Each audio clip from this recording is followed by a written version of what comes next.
Salut Donald, bonjour à tous, bienvenue pour cette vidéo. Alors, je vous avais dit dans une des dernières que j'ai faites là on allait revenir sur le 10e mandala parce que il est différent des autres. Il a été ajouté après parce qu'il y a plusieurs analyses qui ont été faites. Et en ce qui me concerne, j'avais trouvé ça par le vocabulaire, hein, quand tu traduis, et que c'est là que tu vois si des mots ont déjà été utilisés avant ou pas, ou qui ne sont utilisés qu'à partir de ce moment-là, etc. Bon, pour moi, pour d'autres, c'est par le nom des rishis, par un tas de systèmes, qui fait que, bon, c'est évident que le 10e mandala a été ajouté à la fin de la civilisation, et qui parle d'un tas de choses qui n'ont plus grand chose à voir avec l'illumination, la recherche de la lumière, la recherche de la fusion avec le grand tout, etc. Quel que soit le mot le mot ou la formule qu'on va utiliser. On voit bien que là maintenant ils ont d'autres préoccupations, voilà. Hein, donc c'est une civilisation qui est sur le point de se terminer. J'avais déjà fait une vidéo sur ce sujet là, sur la fin, qui sentait venir la fin de la civilisation, et on sent que ce 10e mandala a été ajouté pour que les enfants, les descendants, soient au courant de comment ça fonctionnait, et ce qu'on peut dire, c'est que ça fonctionnait bien, puisque 1500 ans sans guerre, est-ce qu'on peut dire ça, nous, de notre monde soi-disant le fin du fin de ce qu'on pouvait faire? Je suis atterré, moi, hein, quand je vois la tournure que prend le monde, avec ces dirigeants qui ont un ego complètement délirant, les autres qui massacrent, qui commettent des crimes épouvantables, la pédocriminalité qui est devenue très courante partout, y compris dans la religion, avec les écoles privées, là, à Betaram, etc. Donc je suis écœuré. Écœuré, je vois qu'en plus ils accumulent des armes, ils sont prêts à se taper dessus et tout. Pas eux, hein, ils vont pas aller en première ligne avec les fusils. Hein. Bon. Bref, notre truc tourne mal, donc je me replonge d'autant plus sur une des trois premières si grandes civilisations, donc celle où le Rig Veda était le livre, comme d'autres ont la Bible, le Coran, ou la Torah, ou le Tao Te Ching, enfin je sais pas. Tout ça, tous ces... Voilà. Donc, et cette civilisation, si vous voulez en savoir plus, j'ai fait ce petit bouquin là je l'ai appelé la civilisation des 7 rivières parce que c'est son nom qu'on lui donne en sanskrit. C'est le nom de la civilisation du Rig Veda. Et on parle donc de Sapta Sindhu, les 7 rivières. Donc c'est la civilisation des 7 rivières. Donc à partir de là, j'ai fait le côté matériel et ensuite traité le côté spirituel, parce que l'un ne va pas sans l'autre. On voit bien à notre époque où il n'y a plus que le matériel qui compte. Ça prend vraiment une très très très mauvaise tournure. Enfin, j'aurais pas vous décourager, mais moi personnellement, je suis un petit peu sur les assez abattu. Voilà. Donc, je vais vous lire 2 hymnes. Du 10e mandala. 2 hymnes qui vous montrent que les préoccupations ont complètement changé. C'est pas un hymne pour... ce sont pas des hymnes pour s'élever spirituellement ou pour que... ou pour que... enfin, ça n'a rien de spirituel, si vous voulez. C'est...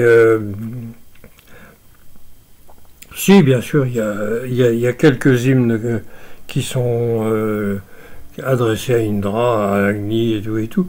Mais, alors d'abord, certains peuvent avoir été repris de la période précédente. Et puis aussi, on voit bien, il n'y a plus de soma. Je vous ai dit, le 9e mandala était donc, puisque le 10e a été ajouté après, le 9e mandala était celui qui clôturait la précédente compilation du Rig Veda. Et cette compilation a dû être faite pendant la période mature de la civilisation dite des 7 rivières. Et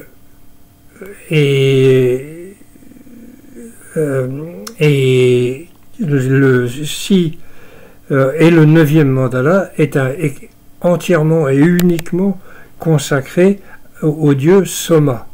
Le dieu Soma, c'est le Soma déifié, le jus moi je pense que c'est des champignons, parce que là c'est ce qui correspond le mieux aux descriptions. Je peux me tromper, bien sûr, mais je ne connais pas d'autres plantes entéogènes qui pourraient correspondre à un fil ou filament, puisqu'il n'y a vraiment qu'un mot qui décrit cette plante, c'est amshu, c'est fil, filament. Voilà, tout le monde est d'accord là-dessus, pour dire que c'est ça. Bon, ça a été traduit en français par tige ou par branche.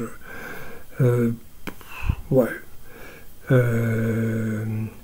Bon, pour moi, c'est ce truc-là. Il y a beaucoup. Enfin, la tendance actuelle, y compris en Inde, ce serait de dire que c'était de l'éphédra, qui est l'éphédra, c'est une plante de la famille qui donne, enfin, une plante qui donne une molécule qui est de la famille des amphétamines. Et donc des amphétamines à haute dose avec mélangées à du cannabis, ils ont essayé de remplacer, enfin c'est ce qu'ils ont l'air de dire, les Indiens ont l'air de dire ça, parce qu'il y a des branches, seulement l'éphédra a des fleurs et a des feuilles. Et puis l'effet n'a rien à voir. Et ça, je le sais parce que comme dirait l'autre, j'ai bu le soma. Et plus d'une fois. Donc, je pense que c'est ça. Voilà. Parce que dans tout le Rig Veda, on ne parle jamais, au sujet du soma, jamais de feuilles, de fleurs, de graines et de fruits. Hein, c'est une plante qui n'est qu'un filament. Voilà. Un filament. Et quand vous voyez les psilocybes, j'en ai pas, j'ai pas d'image là sous les yeux, ni même sous la main d'ailleurs. Ils ont un très très très long pied ou manche, je sais pas comment on dit, tige, et un chapeau pas trop grand. Voilà. Je ne vois pas trop comme ce qui pourrait être autre que ça.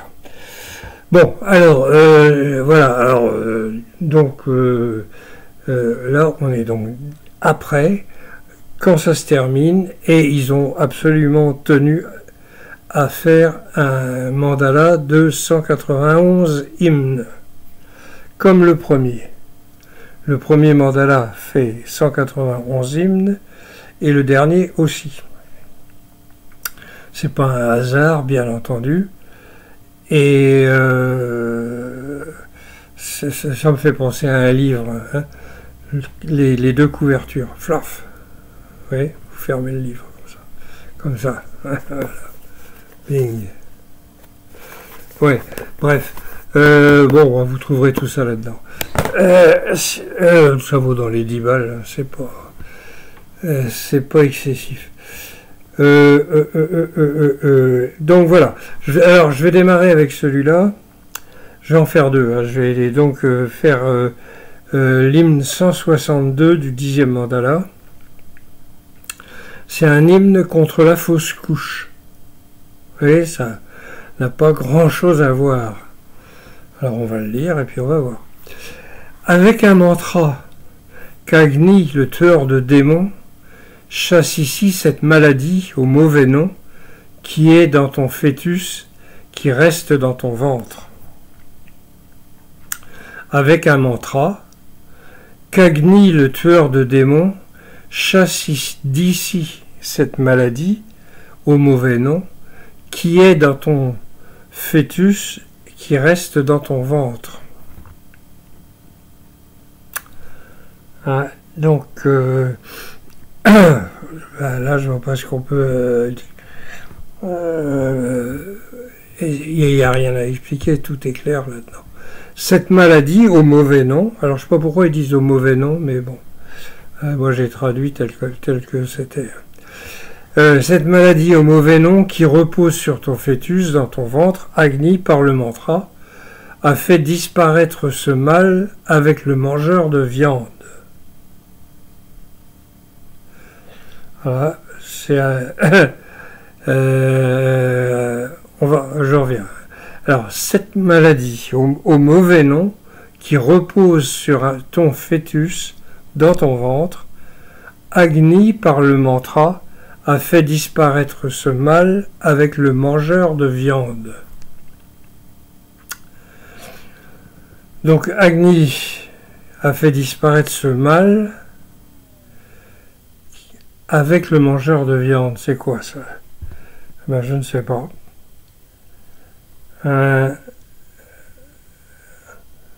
Peut-être que c'est qu'ils sont en train de devenir végétariens.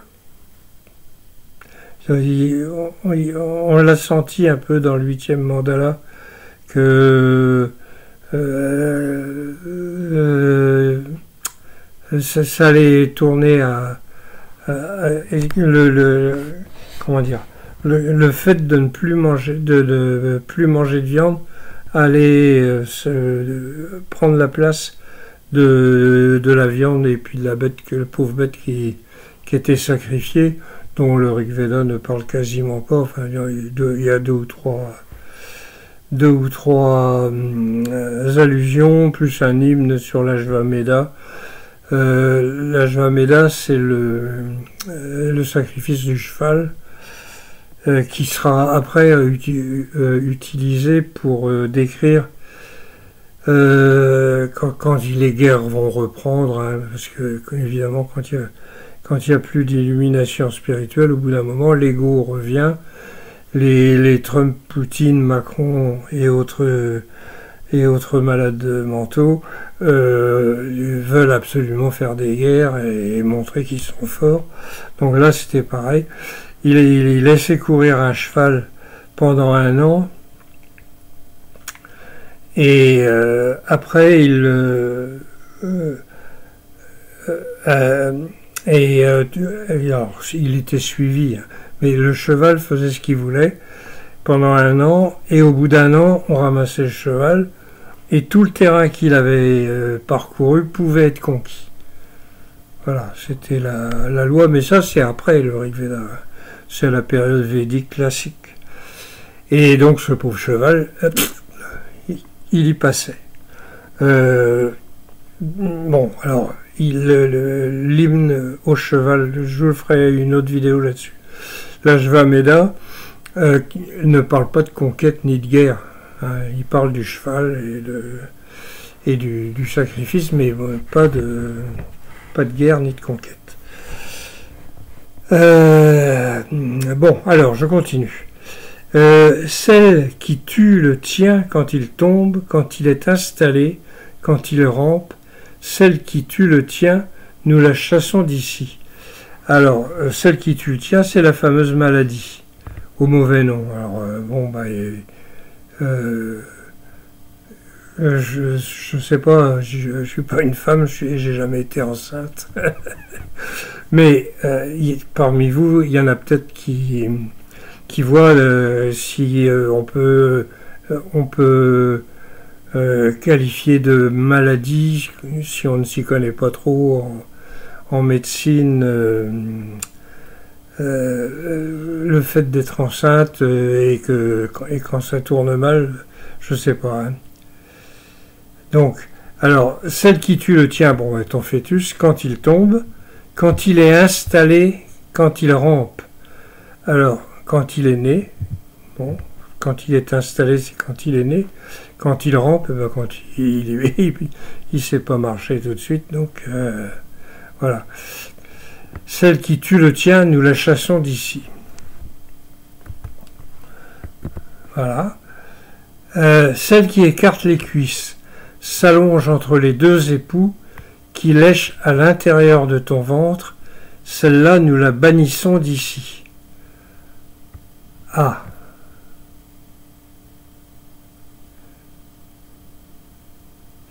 Alors, c'est toujours la maladie. Celle qui écarte les cuisses, donc pour rentrer dedans, j'imagine, s'allonge entre les deux époux, donc l'homme et la femme. Je préfère préciser parce que... bref.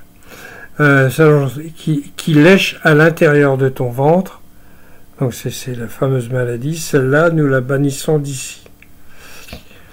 Celui qui est ton frère, ton mari, l'amant qui couche avec toi, qui veut tuer ta descendance, celui-là, nous le chassons d'ici. Donc, là, c'est encore la maladie, mais c'est mis au masculin. Pourquoi ? Je ne sais pas, parce que là, on compare au frère. Bon. C'est celui qui est ton frère, ton mari, l'amant qui couche avec toi, donc qui n'est pas forcément le mari, qui veut tuer la descendance, celui-là, nous le chassons d'ici. Ouais. Donc c'est la fausse couche, mais... Et celle qui te fait dormir avec les ténèbres, celle qui t'a rendu inconsciente, celle qui veut tuer ta descendance, celle-là, nous la chassons d'ici. Celle qui te fait dormir avec les ténèbres, celle qui t'a rendu inconsciente, qui veut tuer ta descendance, celle-là, nous la chassons d'ici. Donc vous voyez, c'est un hymne contre la fausse couche, qui est considérée comme une maladie, et qui fait pas de bien à la femme, évidemment, hein, qui t'a rendu inconsciente et qui veut tuer ta descendance, celle-là, nous la chassons d'ici. Voilà. C'est un hymne qui a été écrit par Rakshon Bharma. Avec 2 mètres seulement, mais il n'y a que 6 shlokas. Voilà, donc maintenant je vais retourner là, je vais retourner là, je vais chercher celui que je vais vous faire, et là on le fait en remontant, on y est. Alors là c'est l'hymne 151, toujours pareil, du 10e mandala, c'est l'hymne à la confiance. Qu'est-ce que ça vient foutre là-dedans? Mais la confiance, pardon, la confiance, c'est pas forcément la confiance en les autres, c'est aussi la confiance en soi et pour savoir ce qu'on veut exactement. Ce que je vous disais, pour l'illumination, pour que ça marche, l'illumination et autres,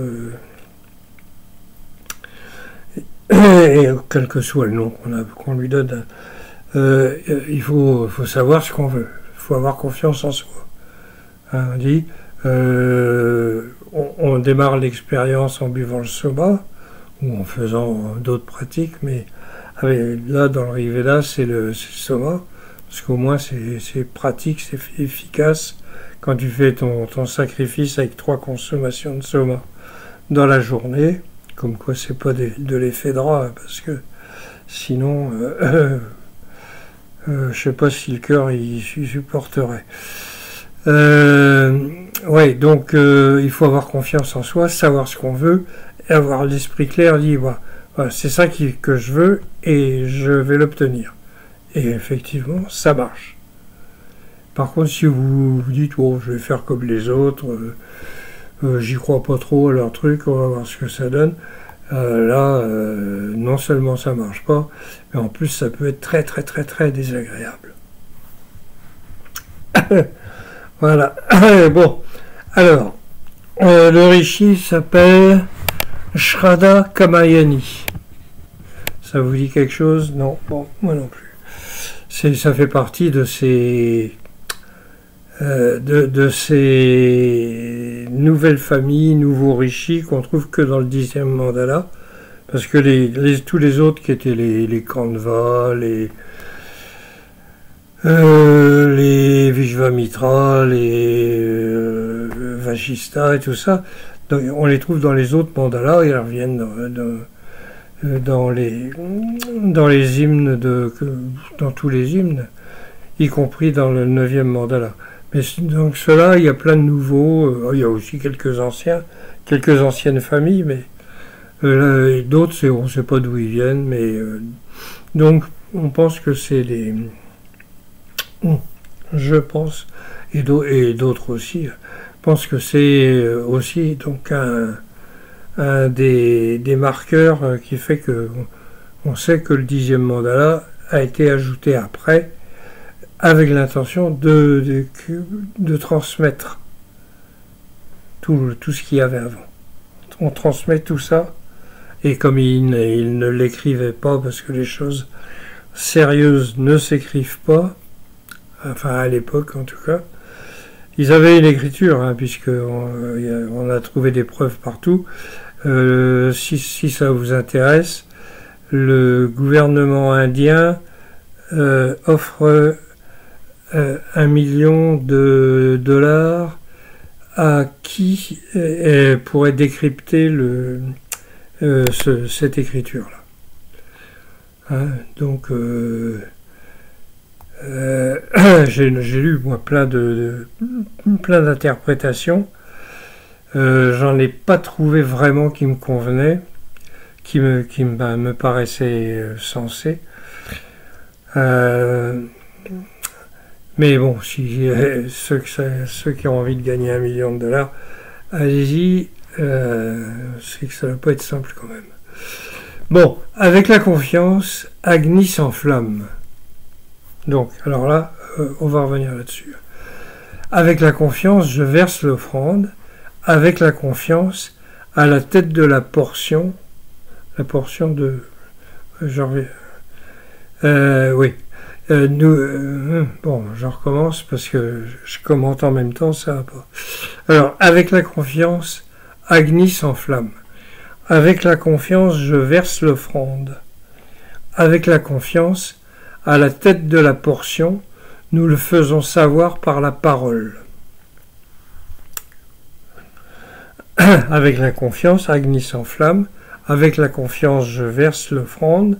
Avec la confiance, à la tête de la portion, nous le faisons savoir par la parole. Bon, alors avec la confiance, Agni s'enflamme. Agni existe, la lumière vient. Hein.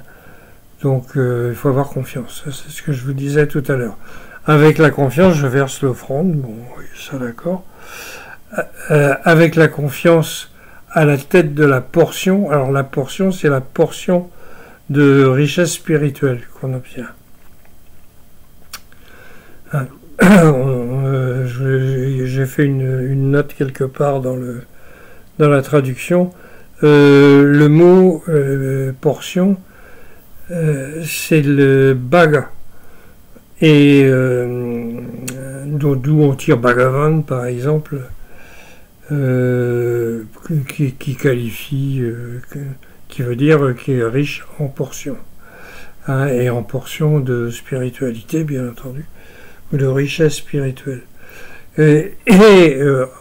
En breton, on a un mot qui est le bagad. Le bagad, ça veut dire portion, section, petit groupe de gens. Le bagad, c'est c'est comme les pipe bands écossais, les cornemuses, bombardes, batteries et tout et tout. Donc c'est une section militaire, si vous voulez. Mais c'est le même mot. Comme quoi. Bon, alors avec la confiance, Agni s'enflamme, avec la confiance, je verse l'offrande, avec la confiance, à la tête de la portion, nous le faisons savoir par la parole, donc de par les mantras et autres et autres hymnes. Ô confiance, ce qui est animé est donné. Ce qui est aimé, pardon. Ô confiance, ce qui est aimé est donné. Ô confiance, ce qui est aimé est donné aux généreux sacrifiants. Fais-moi m'élever. Bon, ben là c'est tout simple. Ce qui est aimé est donné, alors, le soma ou l'illumination plutôt. Hein. Ô confiance, ce qui est aimé est donné aux généreux sacrifiants. Le sacrifiant, c'est celui qui offre le sacrifice. Fais-moi m'élever. Comme quoi, c'est ce que je vous disais tout à l'heure, pour que ça marche, votre expérience spirituelle, il faut avoir confiance, il faut y aller. Donc, fais-moi m'élever, bon, ben, avec la confiance. Puisque les dieux ont placé la confiance parmi les asuras, parmi les puissants, parmi les généreux sacrifiants, fais-nous s'élever. Puisque les dieux ont placé la confiance parmi les asuras, parmi les puissants, parmi les généreux sacrifiants, fais-nous s'élever. Ben, si tout le monde cherche à s'élever spirituellement, ça aide. Hein, ça entraîne tous les autres. Hein, ça nous donne autre chose que notre petit monde d'aujourd'hui, qui n'en a plus pour longtemps, de toute façon. Bon, alors, je pense que c'est le dernier, là. Hop. Ah non, c'est pas le dernier. Les dieux, les sacrifiants, les vachers de Vayu vénèrent la confiance. Par le désir, la confiance est trouvée dans le cœur, ô Vasu. Alors Vasu, ça veut dire excellent. Bien, très bien. Enfin. Et Vayu, c'est le vent déifié. C'est Dieu, le vent qui est devenu un dieu. Quoi. Les dieux, les sacrifiants, les vachers de Vayu, donc ceux qui suivent Vayu, vénèrent la confiance Par le désir, la confiance est trouvée dans le cœur, au vassou, ou exteur. Oui, je dis, si on n'a pas confiance, ça marche pas. Voilà. Nous appelons la confiance au petit matin, la confiance autour de midi, la confiance au coucher du soleil. Ô confiance, donne-nous ici la liberté. Nous appelons la confiance au petit matin, la confiance autour de midi, la confiance au coucher du soleil. Ô confiance, donne-nous ici la liberté. Alors, qu'est-ce qu'on fait dans un sacrifice au petit matin, aux alentours de midi et au coucher du soleil? Eh bien, on boit le soba. Pour ça, je vous dis, si c'est de l'effet drap, peut pas. Par contre, la psilocybine, oui. Parce que l'effet dure 6 heures, c'est absolument pas violent. Et vous pouvez en reprendre une fois que c'est redescendu, hop, pour monter à midi et au coucher du soleil. Donc ça dure 18 heures. Si mes calculs sont bons. Donc il faut avoir confiance. Hein, le matin, confiance le midi et confiance le soir.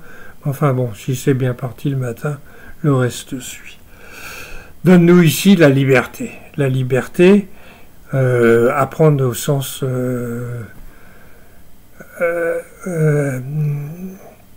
la liberté, oui, c'est pas. C'est la liberté totale, complète on se libère du corps, on se libère des contraintes physiques et tout ça pendant ce temps-là. Voilà. Donc c'était alors il y en a plusieurs comme ça qui parlent d'autres choses. Là on reste quand même dans le truc, mais avant on vous trouverez pas d'hymne adressé à la confiance, ou alors comme l'autre contre la fausse couche. Bon, alors il y a enfin en dehors du 10e mandala. Donc dans le 10e mandala, vous en trouverez pas mal. Donc voilà, on va s'arrêter là pour l'instant. Donc je vous répète, donc, pour connaître la civilisation, une des rares civilisations, sinon la seule, qui n'a pas connu de guerre pendant 1500 ans. Regardez-nous. Hein. En ce moment, c'est des boucheries partout, hein, en Ukraine, à Gaza, partout. Hein, tout le monde est armé jusqu'aux dents. Et puis, vas-y que je te fais des discours enflammés, et que je menace machin, et que je menace chose. Et puis, vous savez comment ça se termine en général. Hein. Bon. Ça, plus le réchauffement climatique, plus l'épuisement des ressources, plus la mort de la biodiversité. Hein, on empoisonne nos sols. Donc, et puis pour que quelque chose pousse, on est obligé de mettre des grosses quantités d'engrais. Hein, en ce moment, ils sont en train d'en discuter encore. C'est des trucs qui tuent toute la vie qu'il y a dans le sol. Les vers de terre, enfin toute la vie des bestioles, qui fait que ça travaille la terre, que la terre est bonne, etc. Bon, et ben on est en train de tout saccager, et je pense qu'on n'en a plus pour très longtemps. Donc alors, c'est le moment de lire. Celui-là, je vous le conseille vivement. Alors, j'ai la même chose en anglais. Il faut que je recommande des bouquins. J'en ai. J'ai la même chose que le petit format en anglais, mais autrement on le trouve en anglais, grand format, couverture cartonnée,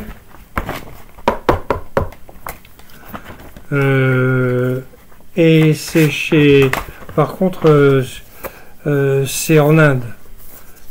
En Inde, alors ils le vendent partout, mais si vous habitez hors de l'Inde, et ce qui est la plupart, probablement le cas de la plupart de ceux qui regardent cette vidéo, ce sera difficile de l'avoir parce qu'il n'expédie pas. Il n'expédie pas hors de l'Inde parce qu'il faut non seulement ça coûte presque rien par rapport à nos bouquins à nous, mais en plus ils envoient ces ports gratuits, etc. Bon, en Inde. Évidemment, si vous les commandez d'un autre coin, ils vont vous faire payer le transport. Et alors, la version en anglais de ma traduction, c'est pareil, hein, alors c'est chez Parival, Parival Publications. Vous le trouverez pareil, hein, c'est comme l'autre quoi. Là, et vous voyez la couverture, c'est du solide et les lettres en doré.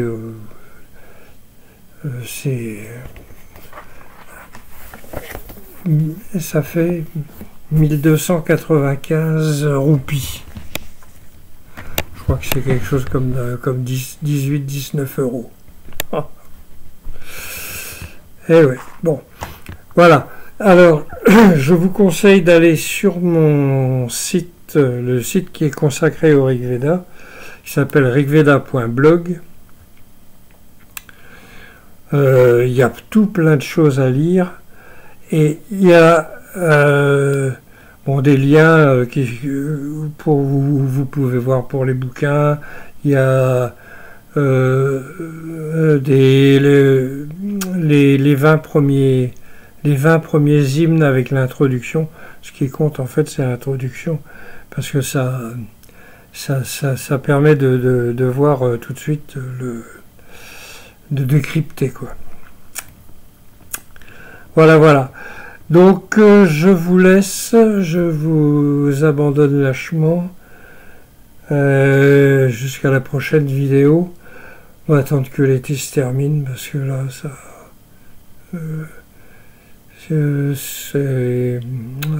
il est raté.